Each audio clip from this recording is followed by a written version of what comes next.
Hello, everybody. Welcome back to another Sports Desk Show. I am Payton on the radio, your host, and I'm alongside my co-host Steel Flyers. As today we got another action-packed show for you, as we're going to be talking about Gallant back in the NHL. Rene winning a nice little award for maybe his last season in the NHL, and the CFL is back for all you Canadian fans that love a little bit of CFL and missed out the campaign the season last year. Yeah. Well, back for the 2021 season, so we're gonna Oh, be there you talking go. that. But we got a action-packed show, Steel, and thank you once again for joining me on this show. As I feel like we're Okay. gonna have another fun show once again. Oh, I have a feeling it's going to probably be on the upside of that. Mm. For sure, for Oh sure, man. yeah. How you doing? How you doing? I am doing fantastic. Got to Awesome. watch a little bit of round three of the playoffs, which we will be talking about Oh, today. Both yeah. of those matchups. So we got a lot of hockey, lots of basketball, lots of baseball to talk about. So I'm super excited. Are you ready to get into the first story? Oh boy, let's go. Let's All right. go. So the first big story of the day is the Rangers are set to name Gerard Gallant as head coach for the New Yep. York Rangers. This is huge. Yeah. This move just comes off a month from the day that the team received permission from the Vegas Golden Knights to interview their former boss. Yep. And I am honestly very excited for the Rangers.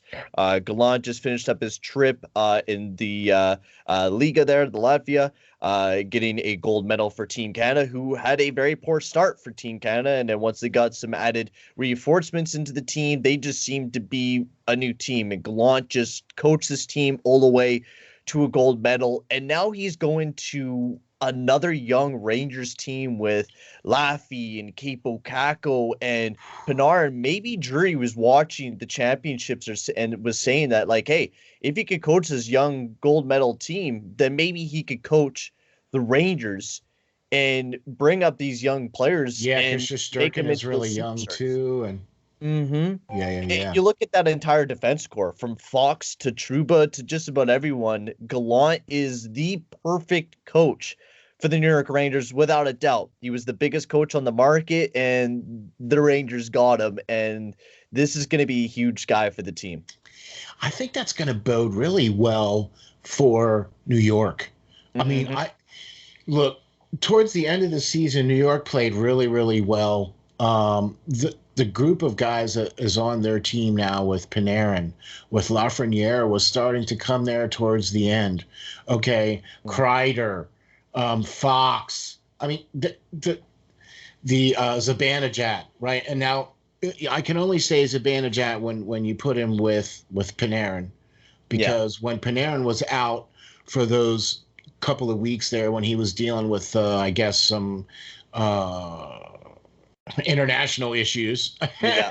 Yeah. we'll just call it international issues. When he was dealing with that, Zibanejad kind of just disappeared. Yeah. But as soon as Panarin came back, boy, boop, there he was again. You know what I mean? And so, but everything runs through him, and he is the keystone to that New York Rangers team. And I agree. I think this was a great pickup by the Rangers. I mean, who have to hire everybody, right? They Yeah. fired the vice president, the general manager. I mean, they just cleaned house. They did. They really did. And now, even from what I was hearing, the Rangers are right now on top of kind of the race for getting Jack Eichel as well. They're kind of the headliners to maybe go after Jack Eichel. So if they possibly get Jack Eichel with Gerard Gallant, Panarin on the top line, you never know who will be traded, either Laffy or Capo Caco. But this team could be a killer team coming in the next couple of years for the New York Rangers, especially with Uh, Gallant. I don't think they're going to trade those two players to No. get Eichel. I think what they'll do is they'll trade first round draft picks to get Eichel. Yeah, maybe even a spin. Well, I mean, you could even trade one of the Capo Caco. Probably not Laffy. Laffy just has the potential that that guy has is Way could more be upside. Yeah, yeah, I'm with you. absolutely deadly. especially as a winger. But I think the biggest need that the Rangers do need in this upcoming season is a center. Spinanjad's a great centerman. I love him, but he is just nowhere near what Jack Eichel could bring to that team, especially just for that center core. Okay, well, so you throw him on the team, right? So now, and you don't lose any of those guys except you lose some first-round draft picks and maybe a couple of back-end guys. You know what I mean? Now you have a pretty stacked team now where you're pretty deep down the middle. Oh, yeah. Right, you got two great top six lines with Panarin and Eichel most likely playing alongside each other, and then Laffy and Spinanjad. It is pretty deadly. And then you add Gerard Gallant in there with that too. Like Gallant's record over his career, he's 270 wins, 216 losses, with 541 career games with Columbus Blue Jackets, Florida Panthers, and the Golden Knights. And he took that team to the Stanley Cup final as well. Unfortunately, losing to Barry Trotz, but I don't doubt Gallant bringing that team to a Stanley Cup final there in the Rangers. Yeah, no, I think that he's coming into a team that maybe even might have a little bit more talent than what the Golden Knights might have had when he was steering the ship there in Vegas.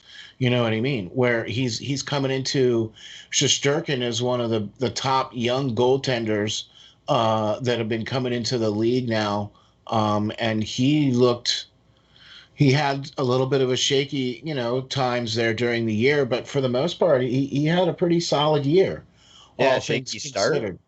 Really started settling down near the end, and I think Gallant will be that calming presence for the Rangers in this upcoming season, right? I don't think Quinn was good enough for it. And not saying that he's a bad coach, because he was a very young coach coming from the NCAA there. Just didn't have the experience to coach the Rangers, and it did give it to him. He got that experience that he needed to go on to other teams. The Rangers were a very tough team. This is a team that are trying to be a playoff team right now and wanting to be a playoff team once again. So we'll have to see how well Gallant fixes with the team. And I think this will fit perfectly to make that defense better. That's the biggest thing that they need to focus on. Shesterkin was hot near the end, but they definitely need to improve upon that. Yeah, if they shore up that defense, because they definitely have, I think now they definitely, even if they don't get Eichel. Yeah. Okay, even if they don't. Okay, with Lafreniere and with Kaapo Kähkönen and with Zibanejad, Panarin, I think that's a pretty set group of guys that can be spread out enough in your top six to be dangerous. And we saw how dangerous New York was throughout the final 25 games of the season. Yeah, and not even just that, they have a great top two defenseman in Adam Fox right now on that team, who even made that defense better throughout the season. He's up for what, the Norris, I think? Yeah, he is up for the Norris, and I could even think he could win that award this year, okay, honestly. Right? So, I mean, dang, okay. I mean, that's a pretty good team when you got somebody that's up for the Norris that potentially could be the favorite for that as one of your blue liners. So, yeah. And you put a coach in like that with that winning type of pedigree that he's bringing to this team. You know what I mean? And working with the young players, which is what he's known for or known to do. Because obviously, as being the coach of the Canadian national team, was able to turn them around. Man, their first three games in the league play there they were. Let's just face it, they were garbage.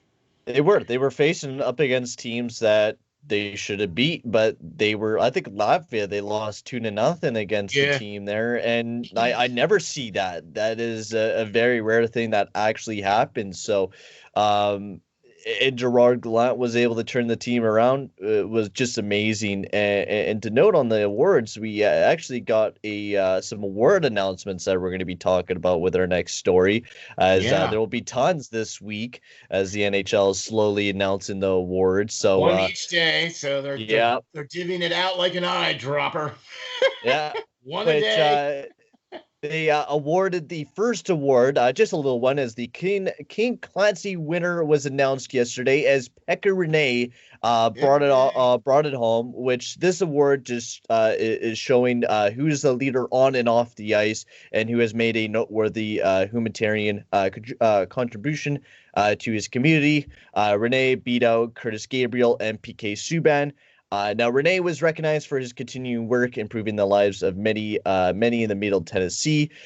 He helped out the 365 Pediatric Cancer Fund, which totaled more than $3 million in donations. And the 38-year-old has affiliations with the Best Buddies Make-A-Wish and the Peterson Foundation for Parkinson's. So Pekka Rinne has done tons of work down there around that Tennessee area, playing there for the Nashville Predators, which we know that this might be his last season in the NHL as well. We don't know what really is going to happen with Pekka Rinne next, but just a great guy, Pekka Rinne. We have always known him as a great guy, as leadership for being a big goalie for the Nashville Predators.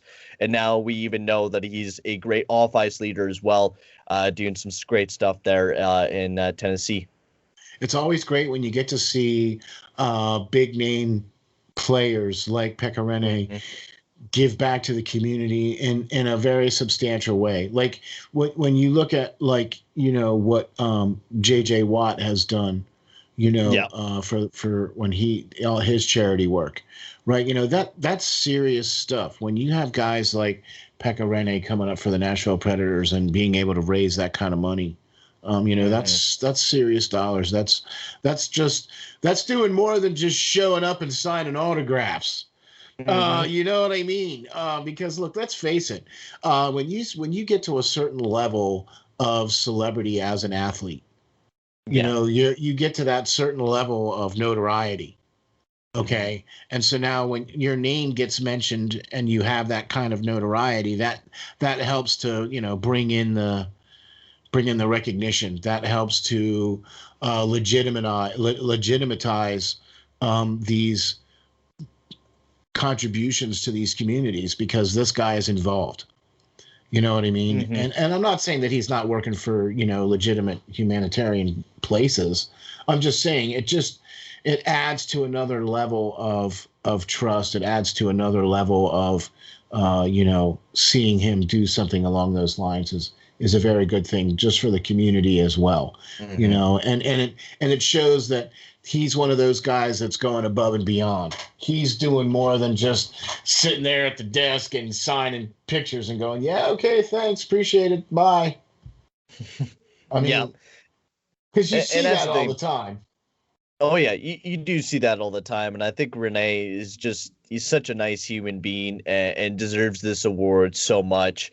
Hearing all the stuff that he's done is absolutely amazing, especially getting, totaled more than, $3 million in donations, which is just absolutely amazing. So a lot of respect towards Pekka Rinne. Exactly. And, he beat out, PK Subban's no slouch neither. He's another one that does a lot of community work out there. He's also part of the diversity group there for the NHL as well. And as well as Curtis Gabriel. All of those guys all do great charity work. They all do great community work. So it's not like, it was probably a pretty close race, to be honest with you. So it's all of these guys do a lot of great things for their communities. All of these guys do great things, for, whatever charity they decide to work with. So it's great to see these athletes using their notoriety and also getting their hands dirty and not just sitting there at the table signing autographs saying thanks. Yeah. I mean, because let's face it, a lot of them do that, and a lot of them get paid to sit there and do that. You know what I mean? And these guys are probably not getting paid to do the things that they're doing. Which is what makes it even more genuine. You know what I mean? When they're like, yeah, no, you can donate my fees or whatever, because that's probably what they're doing. Yeah. I mean, that's what I would be doing. I mean, let's face it, Pekka Rinne doesn't really need to worry about getting paid a $250 fee or whatever the fees are that they have to collect or whatever, because that's what most of the autograph guys get. It's like $150 to sit down there at the chair and sign a bunch of autographs for like a sports card show or something. Mm-hmm. You know what I mean? Or maybe it's more now. I don't know. The last I heard, it was 150, or it's probably more now. Whew. Yeah, Yeah, still, but, just to sit down for an hour or two and Yeah, I sign some know. cards, $150. All right, gosh, sign me up for that. I can scribble my name on a bunch of pieces of paper for $150 for an hour. Okay, or even 250, whatever it is now. I don't know, but like I Yeah. said, it's great to see players get that kind of award and get that recognition by their peers. Yeah. You know. Yeah, well, every team, nominates somebody, and the Nashville Predators nominated Pekka Rinne for this award. They thought that that he deserved it, and even the NHL agreed that Pekka Rinne deserved this award. So let's move on to our last NHL story. As former Panther centerman Lucas Wallmark signs with the SKA Moscow of the KHL. Now, just a small little story that was announced today. He split the season between the Blackhawks and the Panthers. In 20 games, he only put up 3 points. So he has been a big producer, kind of jumping in and out of the Hurricanes. And he was also in the Hurricanes, of course. But he was jumping in and out of the NHL and AHL, just wasn't able to find a job. So he'd be moving on to the KHL for 1 year, signed just a 1-year contract there. So definitely not the greatest guy in the world, but he's going to be going off to the KHL to maybe get some more experience down there. Going to be a lot of interesting moves coming up here, I think, in the next coming weeks, because we have the NHL regular draft. Of course, that's preceded by the expansion draft. I think the expansion draft comes first, and then the draft. Yes. The expansion verse. The expansion verse. The expansion draft is July 21st. Yeah. And then the regular NHL draft is the 23rd, 22nd, or 24th, 23rd, 24th. I think because then free agency is the 28th, I think, is going to be free agency day or something like that. Well, so there you which go. Is exciting. Like in the span of 10 days, you're going to have the expansion draft, the regular NHL draft, and you're going to have free agency. Oh my God. Be insane week. Thank you, NHL, for all of the great content. Yeah, thank you. Thank you for providing us with all this great, wonderful content. 1 week of greatness, and then the rest of the summer is usually dead anyways. But yeah, right. But thank you for continuing to provide us with all this great, wonderful content. We really do appreciate it. Oh, we do. Trust me, we do. We love it. Lucas Wallmark will be moving on, and so, like I said, I think we're gonna see a lot of interesting moves over here, especially within the next coming weeks, as teams start to prepare more for the expansion draft. Mm-hmm. You know what I mean? So they have to have their protected lists have to be submitted by the 17th of July. Yeah, and yeah, that's the funny thing too, because like the playoffs, like if you're a Stanley Cup winning team, kind of like Tampa Bay, who has some salary cap situations, you're going to be carrying. If you're going to be going to the Stanley Cup Finals, like you're going to be leaving up to the last day, like unless they're going to be figuring out while their team's winning cups. But with Tampa Bay's cap problems and almost be them at like $100 million in cap space, I mean, they might have to start making some deals. Sooner rather I than think later. It's gonna be fun. It's gonna be a fun off season, just like how it was when Vegas came in. Yeah, it's just gonna be as exciting with Seattle coming in. I just don't think Seattle is gonna get as lucky as what Vegas is, though. They're not gonna quite get the level of players. No, I think that what Vegas was able to acquire. And what I also think they're going to do is whomever they do get, as far as top line players, whatever the case is, are going to be used basically for fodder. Yeah. To get draft picks. Because the guy up there running the show is Ron Francis. Mm-hmm. And his MO is to build through the draft and to build from a young core of guys and build from there on out. Yeah. So everybody's assuming that because that's his style, that they're all going to say, well, then he's going to probably try to acquire as many draft picks as possible. Here's going to be the other crazy thing. The NHL is looking at this team as a bank. Not necessarily a bank that's going to pay them, but a bank that's going to be able to allow them to dump money. And And dump a lot of and unneeded Seattle, contracts. and Seattle is going to be like, well, we have to get to the floor at least. Well, I was doing my own actually expansion draft simulator, and I was picking, most of the best players, younger players, and I think my salary cap came to about, I had $24 or $25 million left in salary cap just because there wasn't a lot of big name salary cap players in that expansion draft, nor is there big, salary players that are good. You're right. There's a lot of salary cap players that are bad, like Louis Eriksson, James Neal. They're The list getting paid goes big on. time money, Yeah. right? Even though they're not living up to their money. Yeah, and Right. that's even the same with Tampa Bay. They got Tyler Johnson, who they were trying to get rid of last year. So, there's going to be a lot of moves coming over in the next little bit here. Especially with Lucas Allmark, of course, going to the KHL. I think this is just the beginning of many moves that we're going to be seeing, especially with the coaching staff. I think I just heard about another coaching staff move of Jeff Ward going over to the Anaheim Ducks to help out Dallas Eakins. Yeah, like I said, I think it's going to be quite interesting how things shake down here in the coming weeks with the way that expansion draft is going to be, the way that teams are going to expose players and the players that they're going to expose. Because I agree with you 100%. There's a lot of players out there that are making way over the amount of money that they should be making. Yeah. Okay, so you can't tell me, come on now, you can't tell me that some of these players are completely and utterly deserving of the bloated contracts that they're playing under right now. Okay. And so that's why teams are going to be looking to try to dump these contracts. And even if you take the guy that's available from any team that, you figure they're going to protect a certain group of players that they have to, and then ones that potentially could be exposed. All right. So you do a draft pick of all those guys and you're still able to have $25 million in cap space.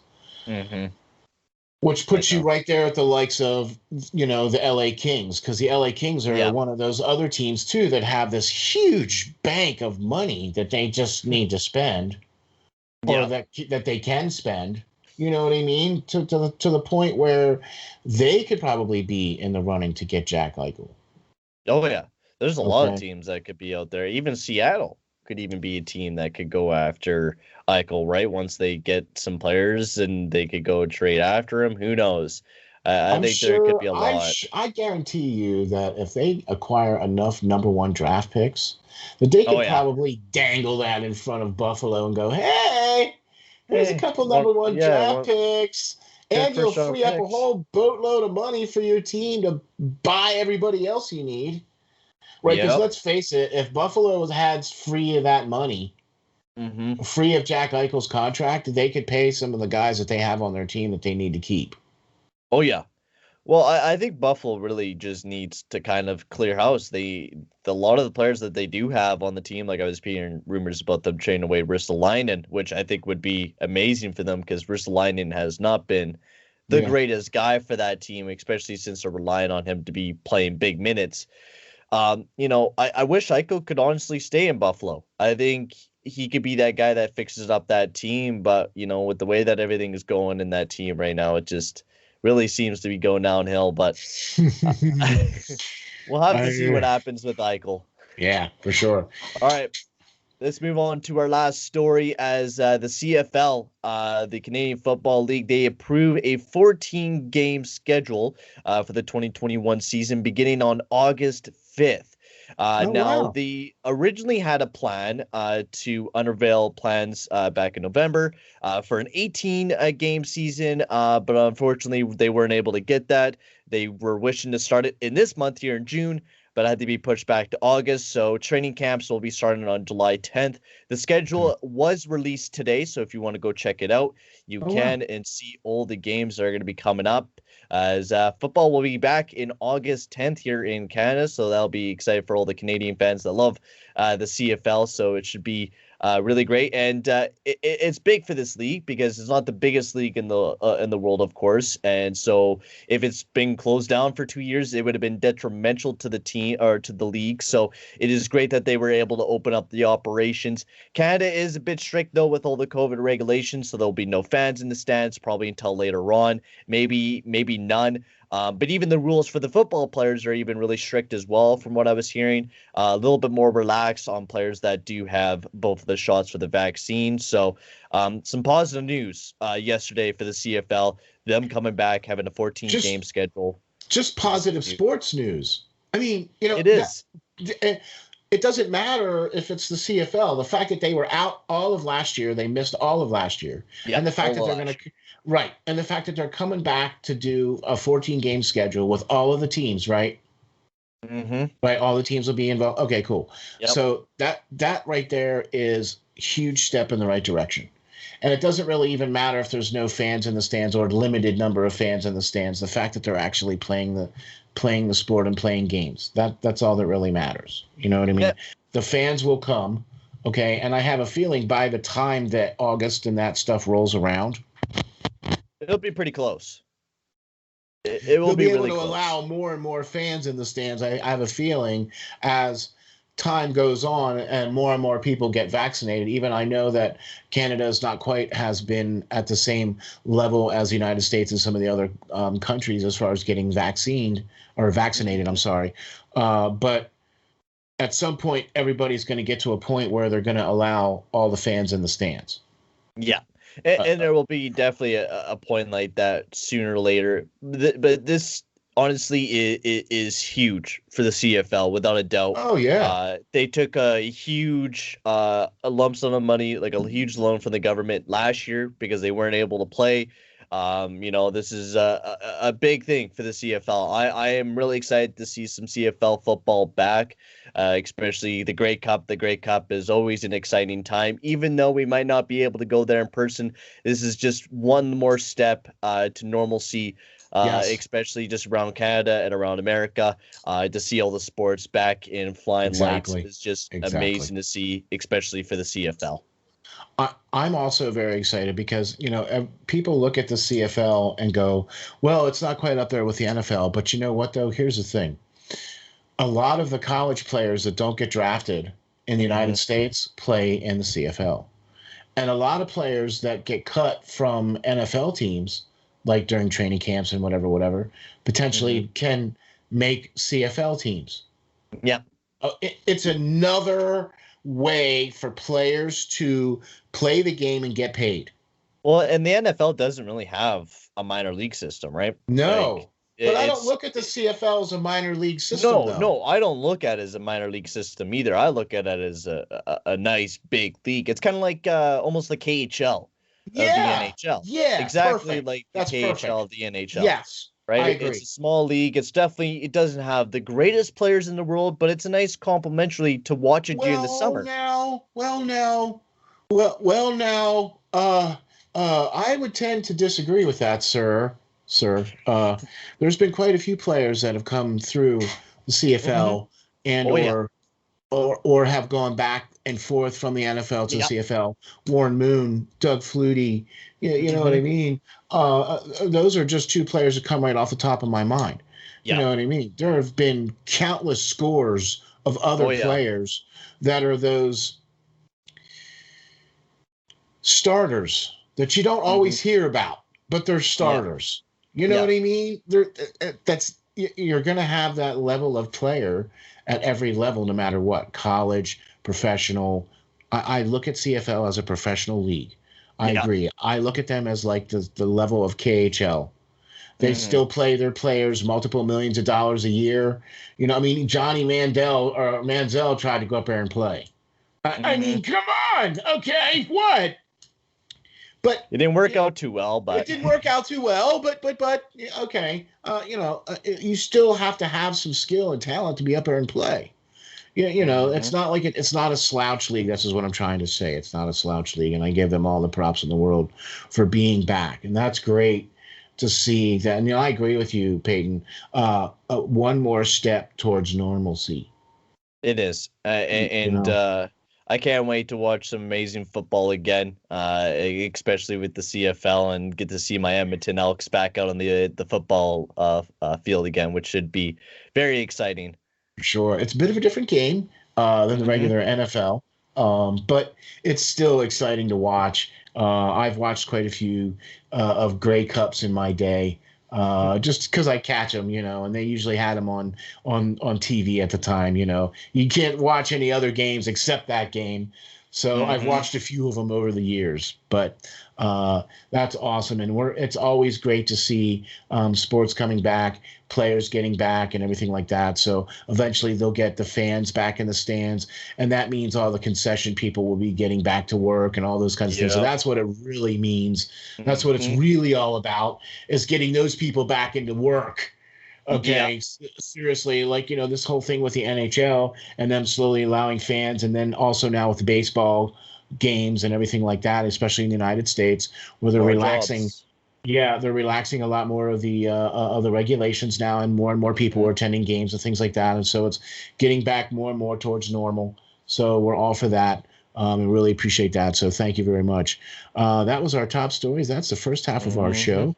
What an amazing first half! It just flies by. Oh, I know. We got even more. We're going to be All right, talking we're about the not NBA done. scoreboard, Yeah, NHL, playoff done. hockey, and basketball playoffs. Oh, My we got God. some great stuff coming up. I'll tell you what. And just for that, we're going to take a little break here from our sponsor. We'd like to thank our sponsor, CCC Resorts. You can check them out on the web at www.cccresorts.com. Great place for spa and outdoor pool to take care of all your Mhm. pets' needs and everything like that. So thank you very much for them for being our sponsor. And we'll be right back after this. Greetings. This is Steel Flyers from the Steel Flyers All Sports Network, and we have two very special guests. We are delighted to be joined by Tracy Musser and Nicole Howard from the Canine Country Club Resorts. Tracy and Nicole are both managers for CCC Resorts and work at the Windsor or at the club, one of two locations both in Manheim, Pennsylvania. Congratulations on your 30th year anniversary of being in business. Let me start off by saying this. Steel Flyer stands behind this company 100%. Taken care of Steel Flyer's furry friend for the last 2 years now, and they are a one-stop shop for everything your furry friend needs. In fact, let's find out what our friends at CCC Resorts offer. Nicole, how are you today? Good. How are you? Doing great, thank you. What are some of the great boarding services that you guys offer, and what do we have to do in order to get our furry friends taken care of when we are unable to travel with them? Well, we like to bring everybody in for a tour first. That way they can see the behind the scenes, they can see where they stay, they can see where they play, and then we explain all of the fun things that we can add on to their reservation, whether it be one of our packages, either a nature walk, a ball time, or even a cuddle time. Oh, wow, that sounds great. Boy, it sure sounds like a resort to me. So how are you today, Tracy? I'm doing well, thank you. Tracy, tell me, is it true that you guys have both an indoor and an outdoor pool at the Windsor location? It is true. We've got one of each, so we're able to offer year-round swimming. The indoor pool is a great option for dogs who are swimming for therapy or rehab. It's got that sloped entry so they can wade into the water. Our outdoor pool is a little bit larger, and it's 4 foot deep the whole way across. And both of them are saltwater pools, so it's really easy on the dog's skin and coat. Wow, that's very awesome. So then during the summer months, you have a much deeper pool outside and then a sloped entry shallow pool indoors for the dogs. Tracy, tell the folks how we can get some pool time. Well, the first thing everyone does is come for an intro swim. We use that time to make sure the dog is comfortable in the water. We make sure they know how to get out of the pool safely, and we go over all the pool rules and etiquette with the clients as well. After that, they're able to schedule private appointments where they have the pool to themselves, or they can invite friends and have a whole group swim going on. So after a dip in the pool, then it would have to be off to the groomers, right? I mean, our furry friends cannot go out looking their best. Nicole, what are some of the great services your top notch groomers provide? Our groomers, they specialize in full service grooms. We can do the basics, whether it be just a bath and a brush out or a blowout. Or for the extra pampered pooches, we can do nail dremels, we can do deodorizing soaks, and also facials. Wow, man, that sounds like a resort if you ask me. Tracy, I know one of the main programs here at CCC Resorts is the WAGS program. The Steel Flyers dog is enrolled in this program. So why don't you tell the folks what is involved in this and how they can get enrolled? Yeah, the WAGS program is our primary daycare option at the Windsor.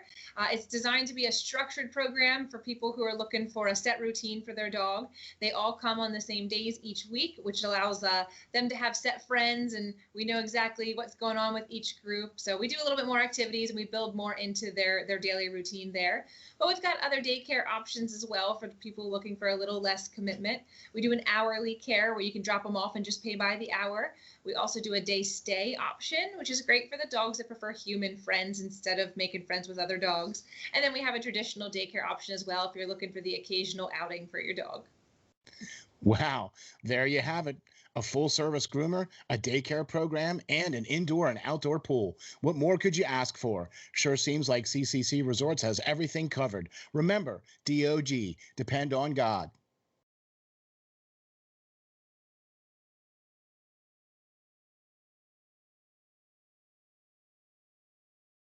A great word there from our sponsor. That's www.cccresorts.com. Check them out for all your spa needs for your pets. They do all the grooming, professional groomers. They have an indoor and an outdoor pool. Check them out on the web at www.cccresorts.com. Also, check them out on Facebook. The outdoor pool is open, so give them a call and get scheduled. All right. Thank you, my man. We're back, and we got the scoreboards. Oh, yeah, it is great scoreboard time as we got, we're going to start everything off with the NBA playoffs. Now, there you go. We got some insane action going on in the playoffs. We have an elimination to talk about, which was a sweep. The Broomsticks were pulled out. But we're going to get to the first game. The Brooklyn Nets going up against the Milwaukee that was going to happen. We kind of figured that was going to happen. Yep. So. All right. So 107-96 for the Milwaukee Bucks as they tied the series back up at 2. Now, the last time we talked about this series was 2-0 for the Nets. But the Nets have been having some serious injury problems. Kyrie Irving went down in this game and will miss Game 5 alongside of James Harden as well. So this is big. Been sporadically in this series as well, too. Yeah. Yeah, and Durant, Durant's been carrying this team. 28 points, 13 rebounds, 5 assists. And now he's missing 2 of his biggest all-stars, his main guys in Harden and Irving. This is going to be a huge hit to the Nets, but you give it to the Bucks. The Bucks also played a great game as well. Giannis Antetokounmpo just went mad, 34 points, 12 rebounds. Even Chris Middleton and Jrue Holiday as well helped out as well. And just most of the lineup there for the Bucks were really good, but that's such a huge injury for the Nets. Irving leaving midway through the game with a sprained ankle, will miss Game 5, which will be today. That game will be happening at 8:30 Eastern for Game 5 between the Nets and the Bucks. That should be a pretty intense series between those two, and a big injury there for Irving as well. Yeah, that doesn't bode well when your top guy kind of limps off like that. And is going to miss another game. And Harden has been sporadic as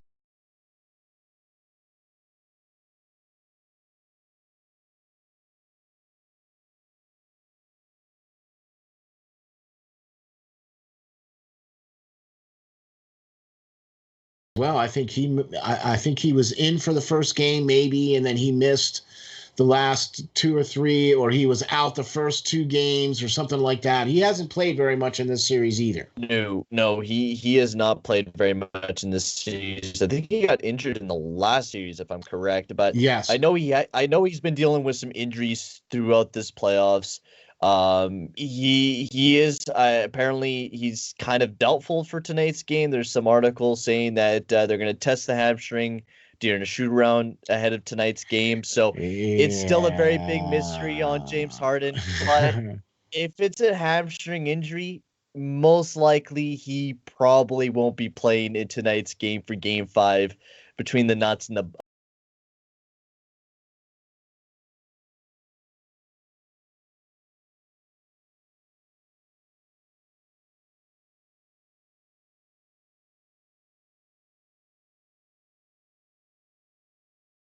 Nets and the Bucks, which just is not going to bode well for the Brooklyn Nets. It's going to be a tough one. Yeah, and especially with Kyrie Irving out too. Mm-hmm. You know what I mean? Yeah. They're going to have to depend way more on their bench. Mm-hmm. Okay, they're going to have to depend way more on Durant and Griffin. You know what I'm saying? And I'm not saying that Durant can't handle that load, but I mean, it's a lot because now he's got to carry it by himself, basically. And you're practically starting a lot of guys from your bench. You're missing your two biggest all-stars, and you're replacing them with not even above-level replacements. So we'll have to see how well the Nets do in tonight's game. They did not have a very big, only having 96 points in the last game, and that was with Irving playing half of the game. So how well will they do, produce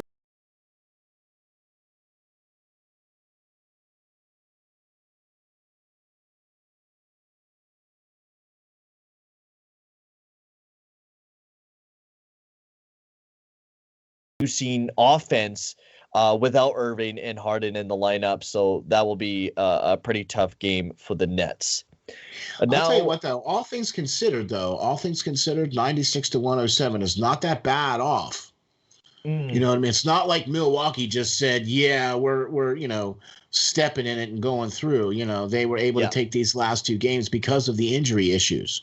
You know what I mean? So, well, there you have it, man. Now the series is tied. Here we go. It's going to be a fun one tonight. It's at 8:30 p.m. Eastern. Make sure to tune into that one. It should be a very fun game. Also, just remember that these are Sunday's games that we're going over right now, and then we'll jump into Monday's games a little bit later on, as we got the one that pulled out the broomsticks as the Phoenix Sun absolutely demolished the Denver Nuggets, as not demolished them through the series. This game was a bit of a close one as the Suns take the victory 125 to 118. Well, this one close, was pretty close, but Chris Paul and Devin Booker were the two biggest changes, the difference makers for the Suns, as Paul had 37 points on the night. Booker had 34 with 11 rebounds at a double-double. Jokic as well had a great night, but the Nuggets were really missing Jamal Murray throughout this entire series. He was gone with a big injury. Jokic actually got kicked out of this game, I think, for a technical foul I think he got. He absolutely just slapped the ball out of someone's hands, like went full up in the air and came just right on down at the ball. Actually, funny enough, I don't think he made any contact with the guy. It was just that he hit the ball so hard. I think it hit kind of his shoulder when he came down with his big arm and slapped a little bit of the guy's shoulder. He went down okay. All right. Jokic, I think, got thrown out of the game. It was Jokic was not happy, but when you miss one of your best players in Jamal Murray and you're having to kind of do the whole thing yourself, it is very hard to beat the Suns, who just look like a unit out there. Exactly. And that's the other thing too. 4-0. Like there wasn't even, and I looked at the scores of these games here, and some of these games weren't even close. Yeah. Like this wasn't even, it was like, oh, Denver Nuggets. Yeah. Goodbye. Yeah. Just we're on to the next round.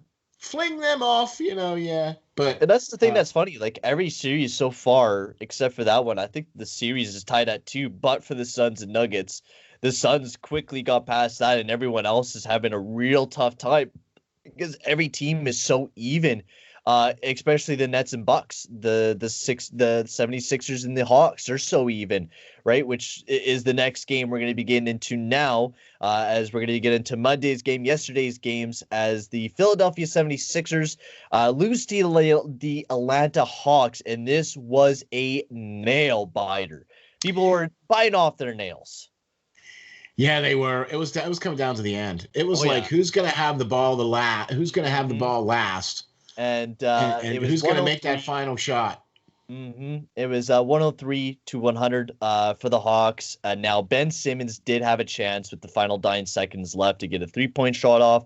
Unfortunately, he waited too long. The buzzer went off right when he was making a shot, and it did not go in the hoop anyways. and the Hawks pulled away with a huge victory. Trae Young was pretty cold throughout majority of this game until the ending of it, where he had 25 points and 18 assists throughout the entire game. Red hot near the end, and he looked like it. Clint Capella was also really good for the Hawks as well. The 76ers missed a little bit of Joel Embiid. He was red hot off the beginning, and then he went 0 for 12 in the second half of the game and just was not able to put in anything near the end of the game for the 76ers, which I think was the reason why they lost that game. That really, that doesn't sound like that. What? He had what? How many? What was his final? 0 for 12. 0 for 12 in the second half. Oh, that's not how you get that done, guys. What? Nope. Joel Embiid was, what got him there. You know what I mean? And you need to continue to be that. And 0 for 12 in the second half is,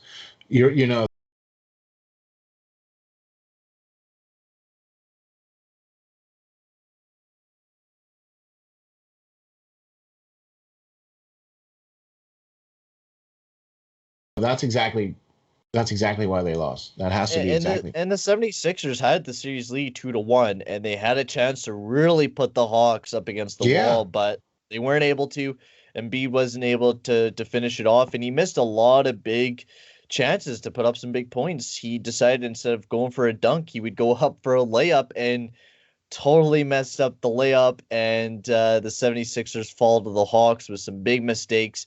We'll have to see if they're able to rebound in the next game. I think it'll be probably Wednesday. I think the next game will be coming up.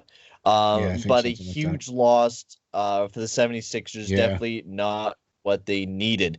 We'll get into the last game of the day, which was the Utah Jazz and the Los Angeles Clippers, as the Clippers took the victory 118-104, as the series is now tied back up at 2. This was a great game from Kawhi Leonard. Now, Leonard did tweak his knee, but is looking just fine. Paul George also had a great game with 31 points and 9 rebounds. And also Mark Morris Sr. as well, who was just absolutely lighting it up from the three-point line. He was doing great. And Donovan Mitchell, who had another great game, 37 points, but just was not enough to get the Utah Jazz a big victory as the Clippers tie back of the series. And this one, another intense series. I mean, how many times have we said the series is tied up at 2, right? Like, these series are going back and forth. Win for Jazz, and the next game is a win for the Clippers. Then it's a win for the Jazz. NBA games. It's a win for the Clippers. Yeah, I mean, look, that's how it gets in the second round. Because exactly what you said previously about the Sixers and the Hawks. Okay, because these teams are so evenly matched. Do you know what I mean? With the exception of the Phoenix Suns. Phoenix Suns. I mean, the Nuggets unfortunately did lose Jamal Murray, so that was a big that was a big miss for them. But the Suns are just been amazing. Right. So you said they look like a unit, right? So all right, cool. But now you got all the rest of these teams here. They're all very evenly matched. You know what I mean? And so that's why it's working like this. That's why these series are so good. That's why they're so exciting, and that's why they're so back and forth, because these teams are very evenly matched. You know what I mean? And it's funny, weird, you read down the list of all of these teams, and each one of these teams has 2-3 guys that are big name guys putting up big points. Each one of these teams. You know what I mean? So that's why these games are so much closer, and that's why these series are so much closer. And that's such a weird thing, too, because, back 2 years ago, 3 years ago, there used to be super teams, and you're like, you have these two teams making it to the finals every year, and now we have all these teams that are coming in. Like, I don't think the Jazz have won. The 76ers haven't won. The Hawks haven't won a championship yet. A lot of these Sixers teams did win, I believe, in '84. I think, yes. Yeah, none of these teams haven't won in a long time, though. Yes, the 76ers have won, but none of these teams have really either won a championship or haven't won a championship in a while. Yeah. And a lot of these teams are even, which is weird for us to say about the NBA, because this NBA was talked about being just a super team league half the time, right? With the Cavs and the Golden State Warriors. And now we're seeing just about every single team having an even level of elite talent between each team, with the Bucks having Antetokounmpo, and of course the Nets having Durant, Irving, and Harden, which is just an outlier. But they're dealing with injuries. The Suns have Paul and Booker and Ayton. The Nuggets have Jokic and Murray. 76ers have Embiid, Simmons, and Harris. The Hawks have Trae Young. I mean, just the amount of talent that is in the NBA right now, and just the swing of stuff is just absolutely amazing. It also helps too. I agree. It also helps too, where a lot of these teams can have max contracts now. Yeah. Okay, which is what attracts these big name players. Mm-hmm. Okay, and the NBA is a much different league than the NFL and then the NHL and the MLB, because all you need is 2 or 3 guys and they can carry the whole team. Mm-hmm. Right? You need more than 2 or 3 guys in an NFL team. You need more than 2 or 3 guys in an NHL team. You need more than 2 or 3 guys in an MLB team. I mean, that's just the logistics of it. You know what I'm saying? Yeah. You get, let's face it, I mean, all you have to do is look at the Lakers and go, oh, you have Anthony Davis and LeBron James. Well, that's all you need. You know, as long as you have somebody back there that can kind of, you know, get some rebounds and pass you the ball a little bit, you're good. You know, you got 2 of the best guys on the planet playing for your team. What? I mean, you know, that's just kind of how I look at it. You know what I mean? So it's a bit of a different game to see the NBA players. You know what I mean? And when you list every single one of these teams has 3 or 4 guys, 2 or 3, 4 guys that are, you know, max contract guys or, you know, big name guys that are putting up 30 points a game or, you know, doubles every game or, you know what I mean? That kind of stuff. So, all right. Which we'll move on to the next thing, and that will be the NHL scoreboards. Now, remember, today's upcoming game for the NBA is the Brooklyn Nets going up against the Milwaukee Bucks at 8:30 p.m. Eastern.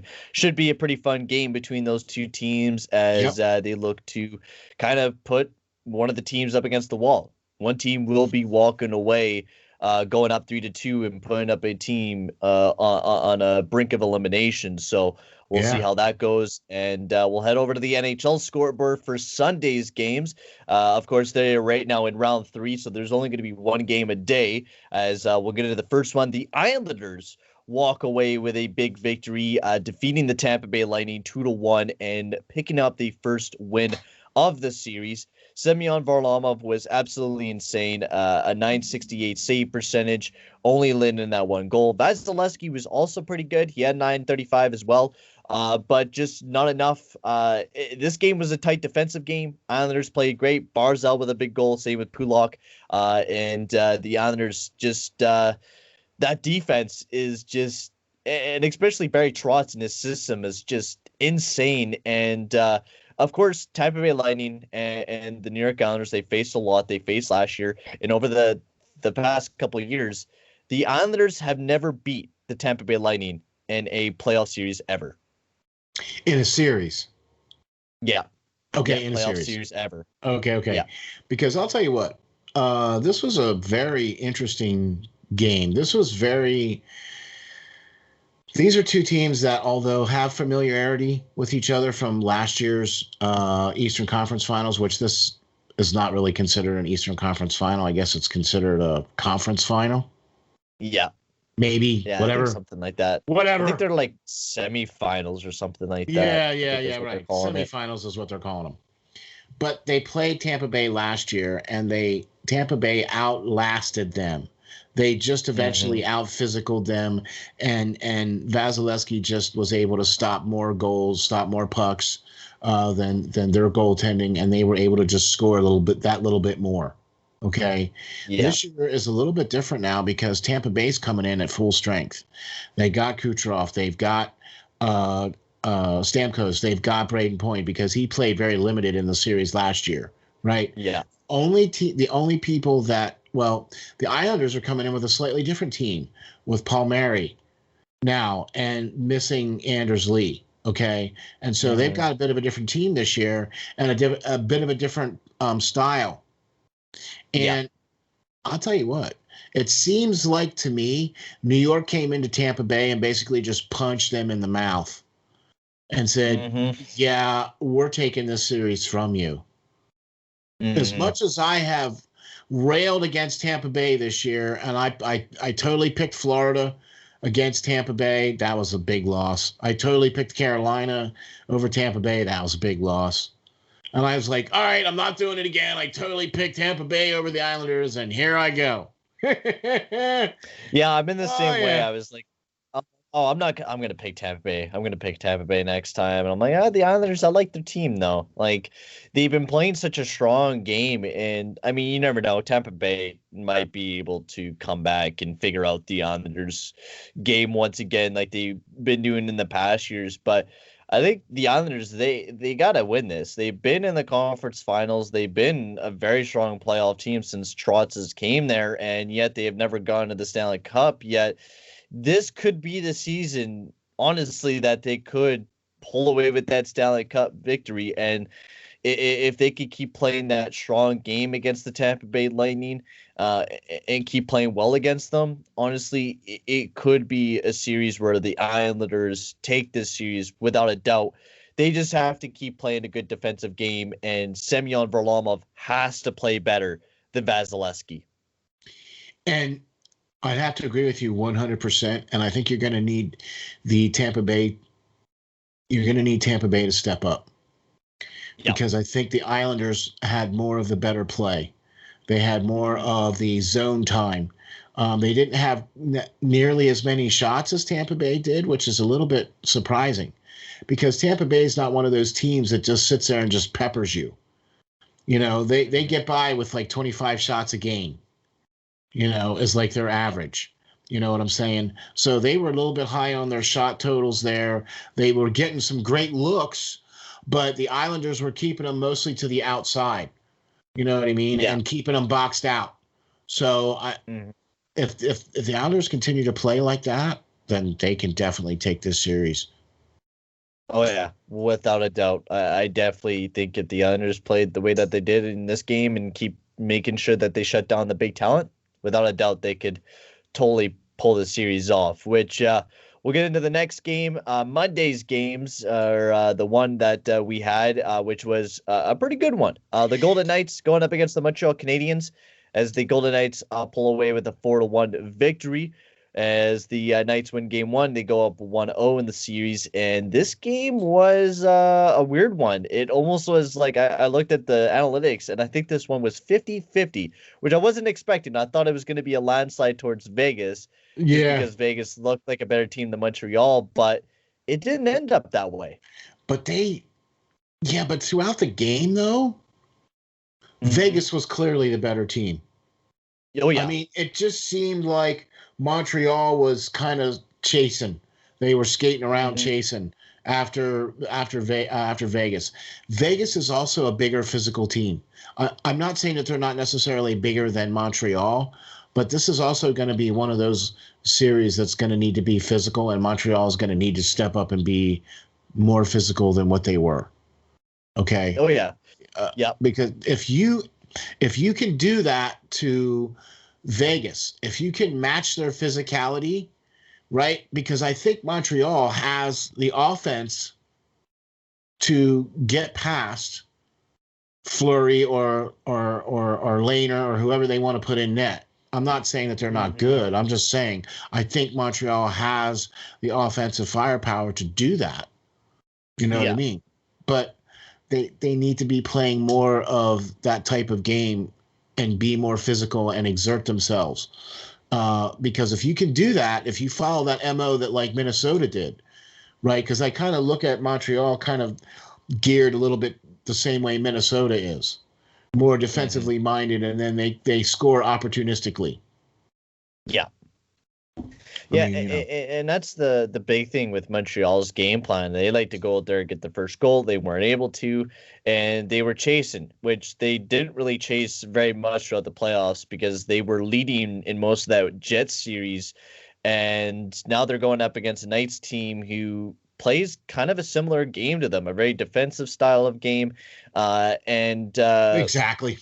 It just, Price made some huge saves. Not saying Price was not huge. Oh my gosh, he made some not amazing saves. But not as big as Fleury. Fleury had people in his crease, everywhere, flying in his net. I mean, the guy was insane, Marc-Andre Fleury. A 966 save percentage and only letting in one goal, which was Cole Caulfield, who scored his first career playoff goal for the guy.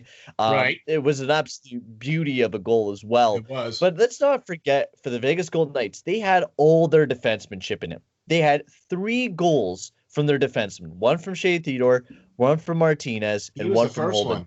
That's Shea the Theodore biggest was story. the first one. Yeah. With that howitzer from the point. Oh my gosh, man. I would be ducking from that too. That's the other thing too. They had Carey Price standing on his head. I mean, they were just the Vegas Golden Knights were all over him. Meaning that they were creating great. If you look at the way the goals were scored, all 3 of them were all tic-tac-toe pass plays. One of them was on the power play, and then the howitzer from I can't think of his name now. From Vegas. Holden, Martinez, or Theodore? Theodore, yeah. Because Theodore was the one that had the first goal. But all the rest of the goals that came after that were all like pass play goals. That one was just a pass play where he just tipped it right in. You know what I mean? Right past Carey Price. And the sickest play that I saw in these playoffs was that fake shot. From the top of the point, the fake shot had Carey Price in the other time zone on the other side of the net, and no wonder there was an open net to shoot at. I could have made that goal, all right? I can't even skate. Oh, my God. I have never seen a fake shot like that take a goalie so far out of position to be so to that. I was like, whoa, all right. That's a pretty good play there. Like, even when Marc-Andre Fleury was stacking the pads, pulling a little bit of Broder, like, this game was giving you everything. Like, the Carey Price wink, Rob and Mark Stone, kind of reminiscent of Patrick Wall. The Canadians fans were going nuts about that. It just everything was amazing, which we'll get on to the upcoming game, which the Islanders versus the Lightning. That will be happening at 8 p.m. Eastern time, as that will be game 2 between the Islanders and the Lightning, which should be a fun one. We'll see who, if the series will be tied up at 1. Will the Lightning be able to come back, or will the Islanders take a demanding 2-0 series lead against the Lightning? We'll have to see how that'll go. Interesting. Yep, should be interesting. Should be. Now we'll get on to the MLB scoreboard here for Monday's games, as we got a decent amount to talk about here for the MLB. As we're just going to get right off to it, as we're going to get to the first game. The Toronto Blue Jays went up against the Boston Red Sox as they pulled away with a 2-1 victory. Now, only if we were doing a little bit of Sunday's games, we could talk about the Blue Jays absolutely whooping the Red Sox 18-4, which sounds like a football number to you, but it was an actual baseball number. 18-4 between the Blue Jays and the Red Sox was just absolutely insane. Alek Manoah was in the start for the Blue Jays. He actually did pretty well, only letting up 1 earned run. Evaldo was the starting pitcher for the Boston Red Sox. He did very well, not giving up a single earned run, absolutely dominating. And it was a very low hit showcase between both of the teams, as the Red Sox were just able to edge it out with a walk-off in the 9th inning. Yeah. Our next game. Blue Jays have quite a bit of a haul there to climb back in here. They're 8.5 games back of the Blue Jays or the Red Sox. So they've got quite a mountain to climb here, and they need to win these games against the Red Sox in order to gain ground on them. Oh, yeah. I think the biggest problem is for the Blue Jays right now is that they got such power. I mean, Vladimir Guerrero Jr. is just, his on-base percentage is insane, and it's above it's like 1.1, which that number hasn't been seen since Joe DiMaggio, I think his name was. It's some of the classic hitters. Joe DiMaggio. He's up there in on-base. Yeah, he's up there on base percentage, slugging. Guerrero Jr. has been nuts this year. And is on base having an MVP level season. The biggest problem is, though, is that they're finding it hard to find pitchers. Rafael Dolis kind of gave up the loss, 5.14 ERA, and that's just majority of the story for the bullpen is that usually you hear blown games in the 7th, 8th, 9th inning just because of the guys can't save games for us, especially in that bullpen. So I think that's a big improvement that the Blue Jays need to take upon. Going into the next game, we got the Tampa Bay Rays going up against the Chicago White Sox as the Rays, they pulled away with the victory 5-2 against the White Sox, finishing off in the 9th inning with or 8th and 9th, extending their lead there. Glasnow was the starting pitcher for the Rays, and Lance Lynn, who's been stellar this season for the White Sox, just was not able to, buckle her down better than Glasnow as a big victory for the Rays, extending their lead in that AL East with 43-24 record. They seem to just keep winning games right now. Exactly. The White Sox are still leading the Central, okay, but you still need to be able to win those games against your, interdivisional rivals. You know what I'm saying? And this is a big one since the Cleveland Indians are only 4.5 games back as well. Exactly. This was, kind of nipping at the heels there a little bit. So well, you need to be winning them games. You want to be beating your top divisional teams like Tampa Bay Rays. You might be facing this team in the playoffs. So if you could get some, wins during the regular season, gain some confidence against that team, that could be huge for the Tampa Bay Rays. Exactly. So we'll get on to the next one. This is another big one. Cincinnati Reds beat the Milwaukee Brewers 10-2 as the Reds bats were just absolutely swinging. For the Reds, India had 3 hits on the night. He was absolutely amazing. Wow. 3 for 4. Joey Votto was also 2 for 4 with 3 RBIs. He was amazing for the team. He also had a home run on the night. Vladimir Gutierrez, he was the starting pitcher. He was absolutely amazing for the Reds. While Lure, he gave up a couple earned runs, and the Reds pulled away with a huge victory. They improved their record to 33-31, which gets them a little bit closer to the Milwaukee Brewers and the Chicago Cubs, as they also been on a little bit of a heater right now with 4 wins in a row. Yeah, so that puts them still 4 games back. I can't believe that they've played this many baseball games already. I mean, you look at it and oh, well, yeah, they play 162 games, and you're like, well, wow, they've played 66 games already. So you're like, oh, all right, yeah, Same. Sure. But yeah, and it's Reds only been 2 months. I mean, they play every day, so it's it's a lot of baseball. A lot of baseball, and Reds needing those wins for sure to try to catch the Brewers and the Cubbies, though, that's for sure. Oh, yeah, without a doubt. So we got our next game as the Chicago Cubs Speaking of the Cubs, New York Mets, as the Mets walked away with a 5-2 victory, being the Cubs in this game. As the Mets, they just played a better game, 5-2. They, of course, keep their divisional lead as the Phillies are not that far back. The Mets have been playing pretty well this year, which is, surprising to say because usually we're dissing on the Mets. And the same thing with the Cubs, right? The Cubs have actually been playing pretty well this year too, right? All things considered. Yeah, 38-28. They're right now first or tied for first in the NL Central there. Yeah. So they've been also having a great season with them as well. Jake Arrieta definitely did not play the greatest game, while Peterson had a pretty solid game there for the Mets. Some big home runs there from Smith. And just a good game there for the Mets. It wasn't a lot of hits, but just the pitching was good enough for the Mets to pull away with a big victory. And that's definitely what they needed. They needed that victory to, extend that lead. The Phillies are not that far back, and same with the Braves. Only 4 games. The Phillies are only 4 games back, and the Braves are 5.5 games back. And with there still being over close to 100 games left, those are very easily catchable stats there for sure. I mean, so it's not like they're pulling away. You know what I mean? Like we haven't really seen that yet. We're starting to get to that point, but we haven't quite got there yet.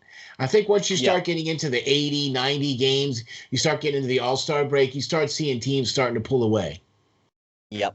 And now we'll get on to the Pittsburgh Pirates going up against the Washington Nationals, as the Nationals walked away with a 3-2 victory. Both of these teams have not been having great years, especially for the Pirates. They've been immensely struggling this year with a 23-42 record. But the Nationals, yes, they are 28-35, but if they could start stringing together some wins, they could possibly make it in. They're 7.5 games back of the Mets right now. And honestly, if they could string together some wins, and they're on a 2-game winning streak right now, they're 5-5 in their last 10. Honestly, if they start stringing together some wins, this team could possibly make it in. Will they? Most likely not, but good game here for them. Yeah, I mean, this division here is probably going to pan out to be one of the tighter ones. Most of all of the teams here only have 28, 29, 30, and 32 victories, 33 victories, so they're all pretty tight. You know what I mean? So this is going to be one of those divisions where, if, like you said, the Nationals start stringing together some wins, hey, just like that, what do you know? Mm-hmm. Now, that is it for the Monday scoreboard, as we'll get into the last thing as we're going to begin into our upcoming games, as we got some pretty exciting ones coming up. As we got the Blue Jays going up against the New York Yankees. That will start at 7:07 p.m. Eastern time. That will be the start of a new series between them, as Montgomery will be the starter for the Yankees, and Ryu will be the starter for the Toronto Blue Jays. So the two top starters for both of the teams going out there and starting for the next game. Next up, we got the Detroit Tigers going up against the Kansas City Royals. Mize will be starting for the Detroit Tigers, and for Kansas City will be a Minor. And then last but not least, also that game will start at 8:10 p.m. Eastern. And then the big game, Phillies going up against the Dodgers. Reyes will be starting for the Los Angeles Dodgers, and Eflin will be starting for the Philadelphia Phillies. And that game will start at 10:10 p.m. Eastern. If you're up late tonight and want to watch a little bit of baseball, because there's some decent games going on tonight. And those are for Tuesday's upcoming games. Exactly. And, a lot of stuff looking forward to. Looking forward to the NHL game tonight. Mm-hmm. The continuation of the second round of the NBA playoffs. A lot of baseball games coming up. So lots of great things coming up. Oh, also wanted to quick mention there will be a Formula One race this weekend. Ooh. Yeah. It's going to be in France. So we're all down with the Formula One guys. So appreciate that. Wanted to just get that shout out there. So the French Grand Prix, they haven't raced in France. They did last year with the COVID thing, but they haven't raced in France in quite a long time. So this is going to be nice to see them there too. So that's one of the things I'll be checking out for sure. Can't wait to get into it. Exciting. Yeah, man. Thanks a lot, Payton. Appreciate it. Another great show, man. You can check us all out. Yep, you can check us all out at www.steelflyers.com/link/Payton on the radio. That's where all of these great shows will be. You can check Payton out on Twitter and on Facebook and all those other great places. Where can we get you, man? You can check me out on Twitter at Payton Radio. And then you could also check me out on my YouTube channel on Payton on the radio, and same with Instagram. Awesome sauce, man. Another great show. What do you think? Oh, it was an amazing show. I can't wait for many more. The playoffs are right into it, and I can't wait until we get to talk about some NFL here in the future. I know. It's going to be awesome. It's going to be awesome because that's going to be coming up here real soon too. So check that out. Thank you very much for watching us. Check us out next time, and we'll be back with the Sports Desk with Payton on the radio. Thank you very much.